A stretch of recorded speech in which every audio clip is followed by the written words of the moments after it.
Published 2:30 Eastern Daylight Saving Time, the 21st of June 2018. Updated 2:53 Eastern Daylight Saving Time, the 21st of June 2018. A pensioner who stabbed his son to death before leaving to watch the AFL Grand Final has been found guilty of murder.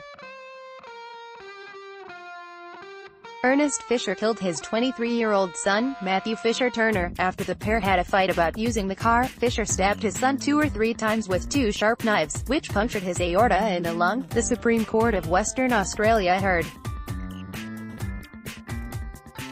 Ernest Fisher has been found guilty of murdering his 23-year-old son, Matthew Fisher Turner, pictured, after the pair had a fight about using the car on AFL Grand Final Day in 2016. The father started digging a backyard grave but stopped to watch the game, and 4 weeks later his son's body was uncovered by authorities after friends, pictured, reported him missing. The father began digging a backyard grave but stopped to watch the game, leaving his other 2 children, Joshua Douglas Fisher Turner and Hannah Jade Fisher Turner, to bury their brother's body and wash the blood from the crime scene in Parmelia, 38 kilometers south of Perth.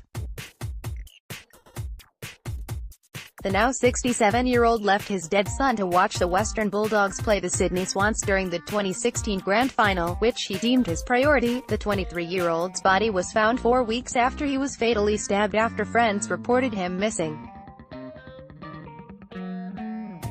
The family trio at first lied to police, saying their relative had left to meet a woman he met on Facebook. The pensioner initially claimed his son was over east but came clean after 1.5 hours of questioning.